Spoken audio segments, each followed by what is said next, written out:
Maintenant, j'aimerais arriver au sujet compliqué d'aujourd'hui. Toujours sur Tou Bishvat. Et c'est bientôt Tou Bishvat, c'est dimanche soir prochain, donc on est obligé de parler de ce sujet aujourd'hui. J'aimerais avoir le mérite de bien vous l'expliquer. Et j'aimerais que vous me disiez si vous êtes d'accord avec moi. On a une grande question qui se pose chaque année à Tou Bishvat dans beaucoup de familles. La question est la suivante. Dans beaucoup de familles, on essaye d'avoir plein d'espèces de fruits. Et entre autres, les gens, ils amènent des fruits nouveaux. Comment on appelle ces fruits-là? Par exemple, les fruits de la passion, par exemple, tout type de fruits qu'on n'a pas l'habitude de voir et qu'on amène. Prends les amène pour pouvoir faire chéri à nous. Et pour dire amen. D'accord? Question. J'ai devant moi un fruit de la passion. Vous êtes d'accord que le fruit de la passion, ce n'est pas un des fruits d'Eretz Israël? On est d'accord? Tout le monde est d'accord? Il a fait. Par contre, il y a chéri à nous à réciter dessus. Si j'en ai pas mangé dans l'année depuis, c'est la nouvelle récolte. Donc si j'en ai pas mangé depuis un certain temps, eh ben, je vais faire chéri à nous dessus. Ben, devant moi, j'ai aussi des olives. Olives, fruit d'Israël, number one. Tu devrais faire dessus Boré Péretz. Mais les olives, il n'y a pas de chéri à nous dessus, parce que toute l'année, tu en manges. Toute l'année, il y en a. Tu es habitué aux olives. Donc il n'y a pas de chéri à nous à faire sur les olives. C'est comme ça. Maintenant, moi, j'ai une question. Grande question.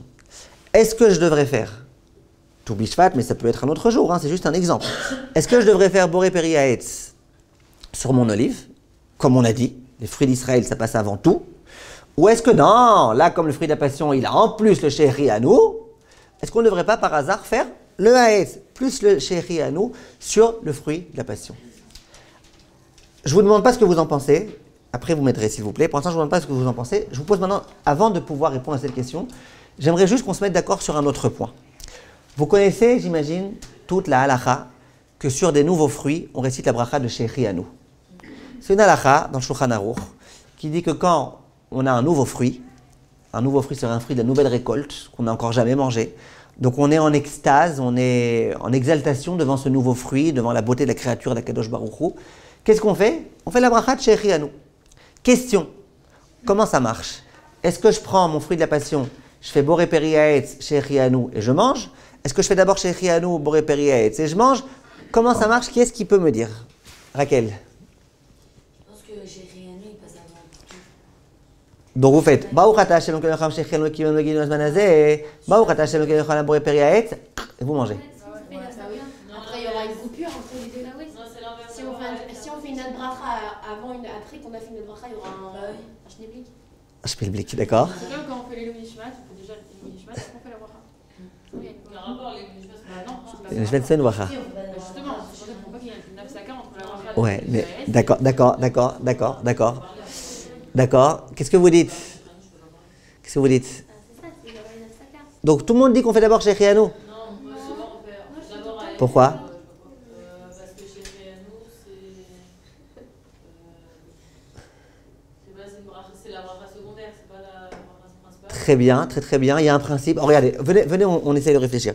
D'abord, il a fait. D'abord, celles qui ont raison a priori dans la logique, avant la coutume.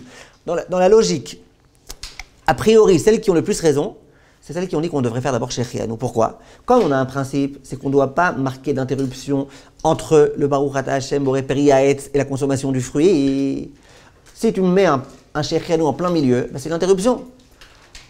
Donc, j'ai pas de problème à avoir une interruption entre chéri à nous et le fait de manger le fruit, parce que le chéri à nous, il vient pas sur le fait de manger, il vient sur le fait qu'il y a un nouveau fruit, on y reviendra.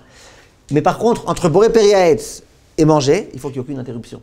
C'est pour ça qu'il écrit dans la halacha que si c'est un fruit qu'il faut éplucher, épluche-le avant de faire la bracha. Comme ça, dès que tu as fini la bracha, tu peux le manger, etc., etc. Donc la logique, ça aurait été de dire qu'on doit d'abord faire Boré Péri, d'abord chéri à nous, après Boré Péretz. Et c'est comme ça que certains Ashkénazes font. La coutume ashkénaze, elle est partagée. Certains font exactement comme ça. D'abord chéri à nous, après Boré Péretz. Les Sfaradim et certains Ashkénazes ne sont pas d'accord avec ça. La coutume Sfarad, c'est pas ce que vous avez dit là. La coutume Sfarad, c'est d'abord on fait Boré Péretz, après on fait chéri à nous. Question pourquoi? Sur ça, elle a dit Myriam très bien. On a un principe de halakha qui s'appelle Tadir Veno Tadir, Tadir Kodem. C'est quoi Tadir? Quelque chose qui est fréquent. Et quelque chose qui n'est pas fréquent, comment on dit en ivrite pas fréquent?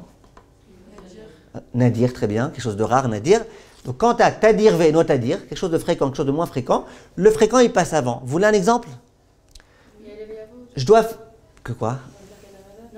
Que quoi? C'est pour ça qu'on fait déjà WC et après aller bien. Parce que WC c'est Il a fait. Pour la Vera de Hanouka aussi. Hein? Pour les Vera de Hanouka. Là, on fait d'abord la Dala, après les. Que quoi dans Hanouka? Si on doit. Non, mais il y avait un truc comme ça. Regardez, prenez un exemple très simple. Le Shabbat, oui, on fait d'abord la Dala. Ah, d'abord Arvit. Oui, d'abord la Dala. Très bien, donc vous connaissez le principe. Donc, ouais, vous avez raison. Là-bas, la raison, c'est parce qu'on doit d'abord sortir de Shabbat et après. Et la. Hein? Ouais, mais de la même façon que Shabbat, même pour ceux qui disent que quand on allumait les Nerot de Shabbat, on n'a pas reçu Shabbat, malgré tout, ils demandent d'allumer d'abord la Hanouki après les Nerot de Shabbat pour cette raison-là. Je ne rentre pas maintenant dans ça, Baruch Hashem, vous savez bien. Donc, Tadir, Veno, Tadir, c'est quand tu as une mitzvah fréquente, une qui est moins fréquente, tu fais d'abord la fréquente. Par exemple, je vous donne un exemple, vous avez la tefila de Harvit à prier. Et on est pendant la période de Sfirat HaOmer. Alors, dès qu'il fait nuit, j'ai l'obligation de faire Harvit, mais j'ai aussi l'obligation de faire Sfirat HaOmer. Pourtant, dans toutes les knessiotes du monde, vous voyez que les gens, ils commencent par Harvit, Barerou, la Hamida, ils vont jusqu'à la fin de Harvit. Et c'est là qu'ils font Sfirat HaOmer. Question pourquoi? Parce que Sfirat HaOmer, c'est pas Tadir. Tu récites pas ça tous les jours de ta vie. Tu récites ça pendant 7 semaines par an. Alors que Harvit, c'est tous les jours. Donc Tadir, Veno, Tadir, tu commences par ce qui est Tadir. Est-ce que Boré Periaetz, c'est plus Tadir que chez Echianou, chez les gens normaux ou pas? Oui. Donc d'abord, tu fais Boré Periaetz. Après, tu fais Shechianou. Alors ça, vous allez me dire, mais c'est une interruption. Réponse, pas une interruption. Comme c'est nécessaire pour la bracha, c'est pas une interruption. De la même façon que dans la Havdalah, vous faites Baruch Ata Hashem Boré Peria Geffen. Après, va faire ton Boré Meoré Haesh, ton Bessamim, ton Amavdil. Et après, tu bois. C'est pas une interruption. Parce que comme toutes ces brachot, elles sont nécessaires, ben, c'est pas une interruption. Donc là, pareil, c'est pas une interruption. Donc, les Sfaradiotes d'entre vous, je vous demande de retenir d'abord Boré Peria Etz, après Shechianou, après on mange. Les Ashkenaziotes, ou l'Ashkenazia, qu'elle demande à ses parents c'est quoi leur coutume. Il y a des Ashkenazim qui font comme les Sfaradim, je crois que c'est la coutume la plus répandue, je pense. Mais il y a des Ashkenazim qui font l'inverse, qui d'abord font Shechianou et après qui font la bracha sur le fruit. C'est le Pri Megadim, je pense. Pri Megadim, il dit ça et Raphaël Srami ramène les deux opinions. Très bien, j'en reviens maintenant à ma question de départ. J'ai devant moi un fruit de la passion sur lequel je dois faire Shechianou. Et j'ai devant moi une olive sur laquelle je ne fais pas Shechianou. Est-ce que je fais Boré Periaetz sur l'olive sans Shechianou? Tant pis, Shechianou je le ferai après sur mon fruit de la passion. Ou est-ce que je fais Eaetz et Shechianou sur le fruit de la passion? Je vous dis d'emblée, il y a un Rav qui s'appelle le Lev Avram. Ce Rav-là, il a été rapporté par le Rav Ovadia Yosef dans son livre sur Toubishvat. Ce Rav-là, il dit, on fait pas Boré Periaetz sur l'olive, on fait Boré Periaetz sur le fruit de la passion. Comme ça, qu'est-ce qu'il y a? Non, je l'ai traduit. Hein? Je l'ai traduit la phrase. Ah d'accord. Comme ça, le Rav Lev Avraham dit, et comme ça, le Rav Ovadia tranche. Beaucoup de poskim n'ont pas été d'accord avec ça. La plupart des poskim, à part le Lev Avraham et le Rav Ovadia, la plupart des poskim ne sont pas d'accord avec ça. Même le fils du Rav Ovadia, Rav David Yosef, il dit, moi je ne suis pas d'accord avec ce psaque du Lev Avraham. Maintenant, le Rav Ovadia, le problème avec ce psaque, c'est que c'est pas comme d'habitude où il s'étend, il amène des preuves et la pachoute, il écrit comme ça, référence Lev Avraham. Ça veut dire, c'est pas il amène le Lev Avraham, il ramène ceux qui sont cholek et lui il pense que juste il ramène Lev Avraham comme si c'était Halakha le Moshe Misinaï. Hein? Le Lev Avraham il dit, il vaut mieux faire Boré Periaetz et Shechianou sur le fruit sur lequel on doit faire Shechianou, même sur un fruit d'Israël, même par rapport à un fruit d'Israël, même par rapport à un Boré Periaetz sur une olive. Alors, avant d'essayer de comprendre pourquoi, peut-être qu'on peut ne pas être d'accord avec ça, d'abord, j'aimerais vous expliquer ce qu'il dit. Le Lev Avraham, je l'ai ouvert dans les mots, il y a plusieurs années, pour voir qu'est-ce qu'il disait. Est-ce que c'était logique? Ça paraît bizarre quand même, non? C'est hyper bizarre. Shraor, il te dit les fruits d'Israël, Lev Avraham, il te dit non, Shechianou. D'où il sort ça? Oui? Alors, je vais vous dire ce qu'il dit le Lev Avraham, et après, vous me direz si vous êtes d'accord ou pas. C'est bon? Une seconde, d'abord venez on réfléchir, on a encore un peu de temps, donc venez on réfléchit, après je vous dirai comme quoi moi, personnellement, je pense qu'il vaut mieux trancher. Je vous explique ce qu'il dit le Lev Avraham. J'ai pas compris ce qu'il dit. Encore une fois, le Lev Avraham il dit, je vous amène maintenant, pas à Toubishvat, maintenant je vous amène devant vous un fruit de la passion sur lequel vous devez faire Eaetz et Shechianou, et une olive sur laquelle vous devez faire que Haetz. Bon, imaginez que vous ne deviez pas faire Shechianou sur le fruit de la passion, vous avez déjà mangé la semaine dernière. Sur quoi vous feriez Boré Periaetz? Sur l'olive, fruit d'Israël, numéro 1, voilà. Maintenant, le problème là, entre guillemets, c'est que vous n'avez jamais encore mangé le fruit de la passion cette année, donc vous devez faire Shechianou. Le Rav, Lev Avram et Rav Ovadia, ils disent, bah, tu prends le fruit de la passion, tu fais Boré Periaetz et Shechianu, tu le manges, et ça quitte ton olive. Ça, c'est le Lev Avram. C'est bizarre. Donc il dit non, mais il dit d'abord de faire Shechianu et après on fait le fruit d'Israël. Il dit pas ça. Il dit pas tu fais Shechianu sur le fruit de la passion, après tu prends l'olive, tu fais Boré Periaetz. Il dit tu prends le fruit de la passion, tu fais Baruch Ata Hashem Elokeinu melech haolam Boré Periaetz, Baruch Ata Hashem Elokeinu cham Shechianu Ekienu Ekienu, tu le manges, et après tu manges ton olive, tu manges ce que tu veux. Ah oui, donc ils disent qu'on préconise d'abord le Shechianu, mais après le fruit d'Israël. Voilà, voilà. Il dit que puisque ce fruit, il a un Shechianu, il a une importance particulière. Très bien. Vous trouvez pas ça bizarre? Non. Pourquoi? Parce qu'on fait d'abord passer, eux ils font passer le Shechianu, avant le fruit d'Israël. Moi je trouve que c'est bizarre. Mais non. Et après ça le fruit d'Israël. Oui, mais il est bien d'accord que sur mon olive, je ferai d'abord Haetz et après Shechianu. Pas mon olive, sur mon fruit de la passion. Oui. Donc tu vois bien que le Haetz, il passe avant le Shechianu. Non. Au contraire, t'as dit... Oui, mais par rapport au fruit d'Israël, lui, Alors très bien, alors question pourquoi? Très bien, question pourquoi? Le Lev Avraham, il rapporte deux raisons. Je vais vous les dire les deux, et on va réfléchir vraiment, sincèrement, est-ce qu'on accepte ce qu'il dit ou pas? Écoutez bien. Première raison, il dit comme ça. Il dit, nous on a un principe dans la halakha qui s'appelle Chaviv. Vous vous rappelez du Chaviv? Chaviv, ça veut dire ce que tu préfères, ça passe avant ce que tu n'aimes pas.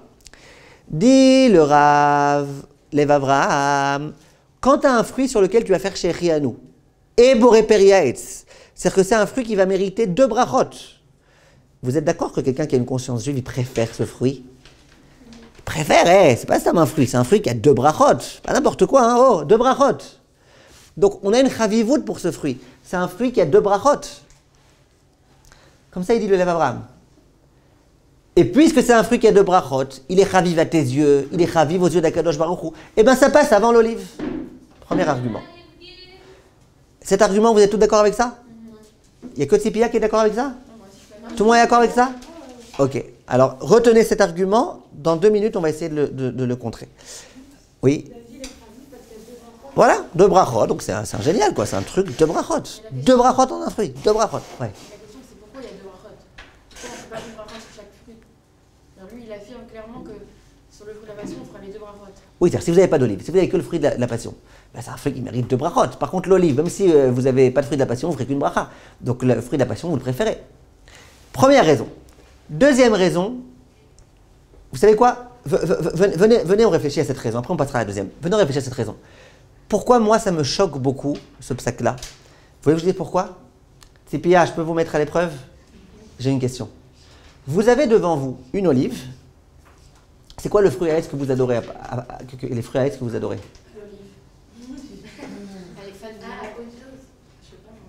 Un autre fruit à part l'olive que vous aimez? Le pomelos. Un pomelo, 2 pomelos. Alors, vous avez un pomelo. Et vous préférez, d'accord? Sortez de votre tête que vous aimez l'olive, d'accord? Mettez-vous dans la tête que vous préférez maintenant le pomelo. Vous avez un pomelo et une olive. Vous préférez le pomelo que l'olive. Qu'est-ce que la halakha, elle vous demande? Vous allez manger les deux dans tous les cas. Non. Sur quoi vous faites Boré Periaetz? C'est ce qu'on préfère. Non, d'accord. Ah non, c'est Sur le fruit d'Israël. Il a fait. Je peux poser une autre question? Vous avez une demi-olive. Une demi-olive. Une olive dénoyautée, bien dénoyautée comme il faut, une demi-olive. Et vous avez un pomelo entier. Donc, vous avez le pomelo que vous préférez, il est chaviv. Et en plus, il est shalem. L'olive, elle est ni chaviv, ni shalem. Qu'est-ce qui passe avant? Sur quoi vous ferez la bracha de Boré Periaetz? Voilà. Donc, qu'est-ce que tu vois? Ça, c'est un raisonnement halachique, ça pour l'instant, tout le monde est d'accord, hein? Même le Lev Avraham est d'accord avec ça. Qu'est-ce que tu vois de là? Que le fruit d'Israël, il transcende tout. Il est tellement important qu'il transcende le shalem, que a fortiori transcende le chaviv, puisque le shalem il est plus fort que le chaviv. Donc le fruit d'Eretz Israël, ça passe avant tout. Tout. Vient le Lev Avraham et il dit, ouais, mais écoute, il est chaviv. Il est chaviv ce fruit-là, il y a 2 brachot dessus. Tu sais quoi? Il est chaviv. Ok, il est chaviv. Et alors? Le fruit d'Israël, ça passe avant chaviv. C'est le Shulchan Aruch qui le dit, c'est pas moi. Shulchan Aruch il dit, fruit d'Israël, ça passe avant chaviv. Fruit d'Israël, ça passe même avant shalem. Alors que shalem, ça passe avant chaviv. Donc déjà, ton chaviv, c'est toi qui l'as inventé. Te dire que parce qu'il y a 2 brachot, c'est chaviv, c'est une invention. C'est quoi, c'est une invention? C'est un très grand rav, ce rav, mais c'est pas écrit en Shulchan Aruch, c'est pas écrit dans la Gemara. Donc déjà, tu inventes un concept qui s'appelle un chaviv. Nous, que la chaviv, c'était ce que tu préfères, ce qui est plus agréable à ta bouche. Tu inventes un nouveau chaviv. Elle n'y baya.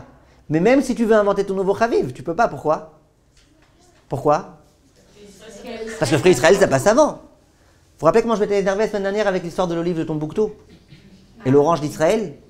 Alors il va dire, ouais, mais moi, comme je suis sioniste, j'adore l'orange d'Israël plus que l'olive de Tombouctou.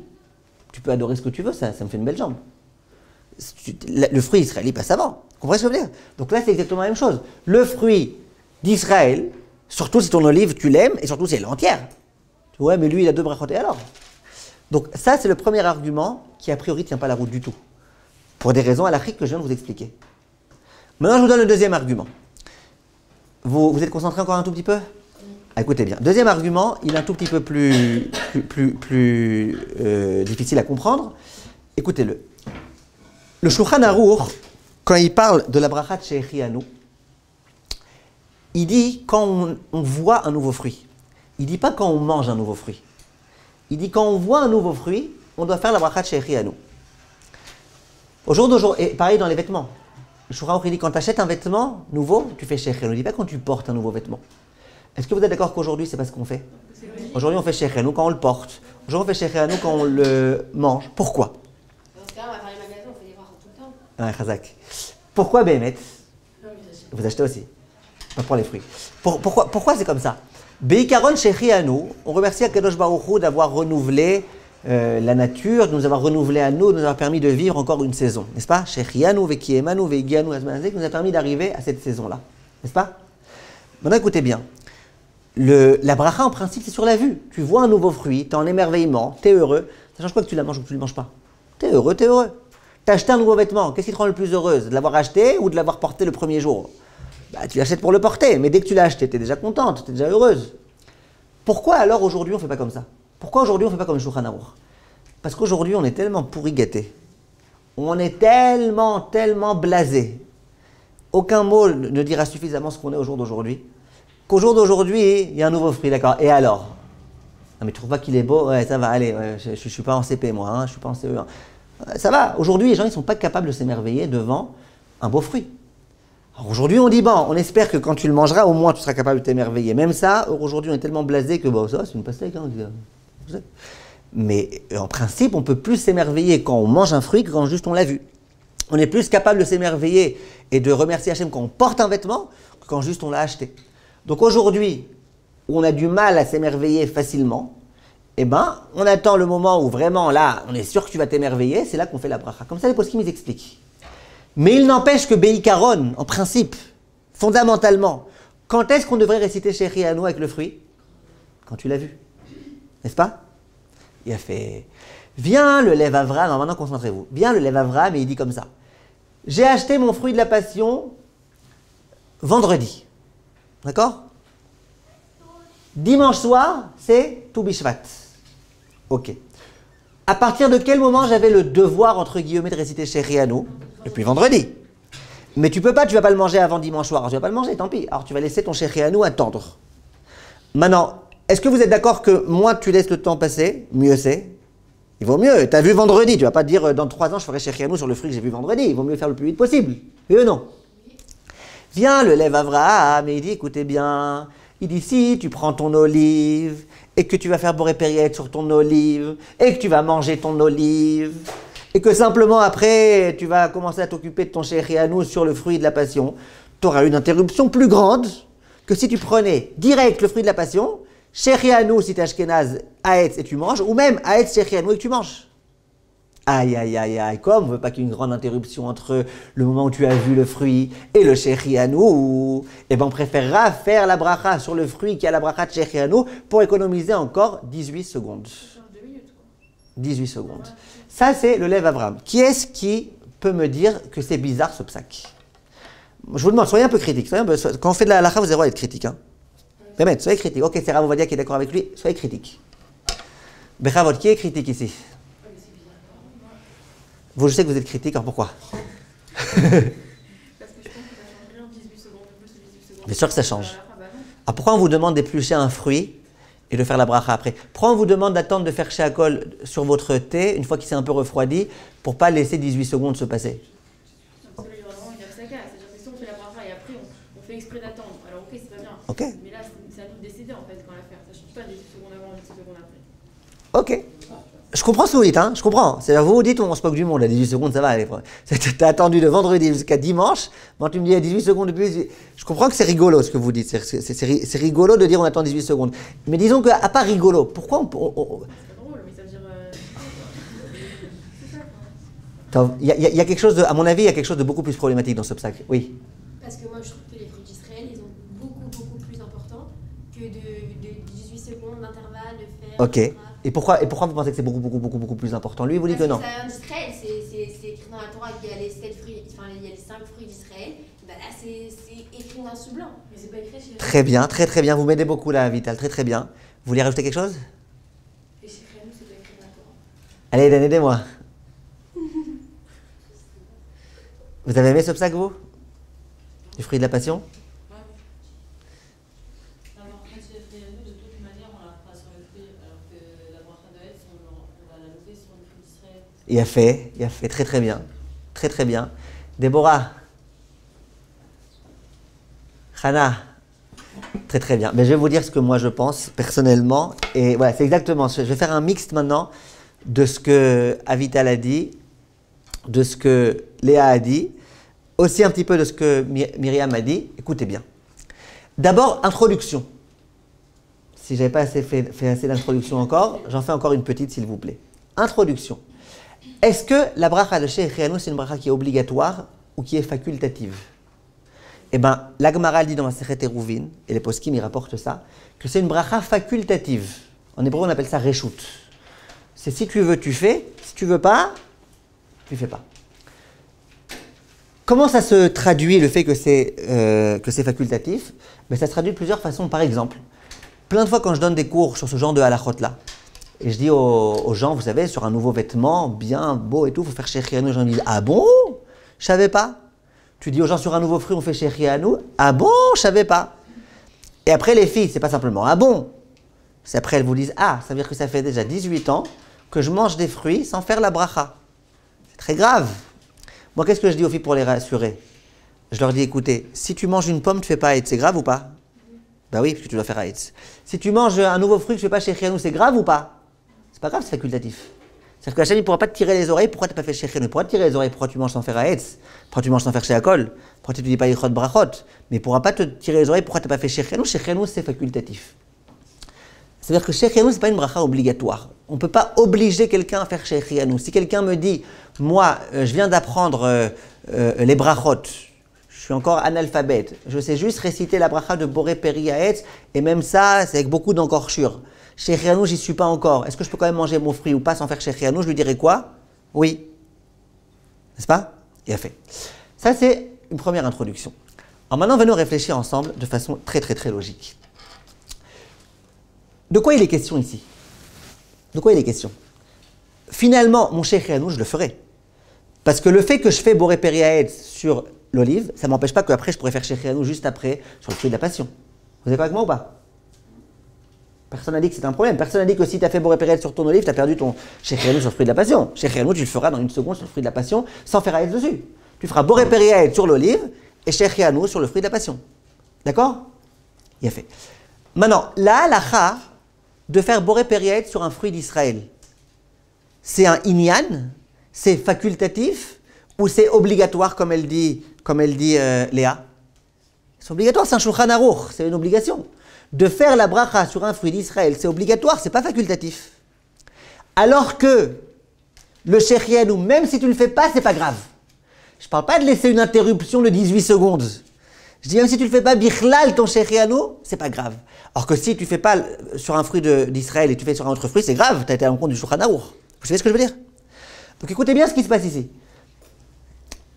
Ici, c'est pas tu risques de perdre ton Shechianu, donc on dit bon écoute, t'as qu'à transgresser la halakha du fruit d'Israël pour pas perdre ton Shechianu. C'est que ton Shechianu, dans tous les cas, tu l'auras. Simplement, on ne veut pas qu'il y ait une interruption de 8 secondes, de 18 secondes, entre le moment où tu l'as vu et le moment où tu vas faire la bracha. Mais de qui on se moque là? C'est-à-dire qu'on prend une halakha du Shulchan Aruch, on y renonce complètement parce que si tu as fait Boré Peri Haetz sur ton fruit de la passion, tu ne pourras pas faire après Boré Peri Haetz sur ton fruit d'Israël comme elle a dit Léa. Donc tu as perdu ton Boré Peri Haetz. Donc tu vas renoncer à une halakha noir sur blanc du Shulchan Aruch pour ne pas qu'il y ait une trop grande interruption dans quelque chose où dans tous les cas, ça fait déjà 3 jours que tu es en interruption. Et dans tous les cas, tu vas papoter dans tous les cas plein de temps avant, donc de toute façon ton interruption c'est ton interruption. Et tout ça pourquoi? Pour ne pas faire une interruption dans quelque chose qui n'est pas obligatoire. Vous voyez, on est en train de faire une très grande khumra dans les chot shechianu, au dépend de quoi? Des chot brachot normales, au dépend des chot gdima brachot. Vous comprenez ce que je veux dire? Donc c'est pour ça que moi personnellement, je trouve ce psak vraiment hyper bizarre. Après j'étais heureux de constater que beaucoup de poskim, y compris le fils du Rav Ovadia, dans son livre, et ils démontent. Ils ont certaines autres svarot, mais en tout cas c'est ça le principal. Par contre, où est-ce qu'on va se servir de ça? Eh bien je vais vous dire où est-ce qu'on va se servir de ça. Imaginez, Orly, que vous ayez devant vous 2 fruits. D'accord? 2 fruits. Par exemple, vous avez un fruit de la passion et vous avez une pêche. Les 2, vous les aimez autant. Les 2, ils sont entiers. Simplement, le fruit de la passion, vous avez chéri à nous dessus, alors que le fruit, la pêche, vous n'avez pas de chéri à nous, vous avez déjà mangé plein. Sur quoi vous ferez Boré Peri Haetz? Sur le fruit de la passion ou sur la pêche? Alors là vient le Rav Wosner et il dit, là, ok. Pourquoi? Là, tu n'es pas en train d'aller à l'encontre de quelque chose. Tu n'as pas transgressé le Shulchan Aruch. En tous les cas, les 2, c'est pareil. Donc au lieu de faire au hasard, prends un qui a une chavivout.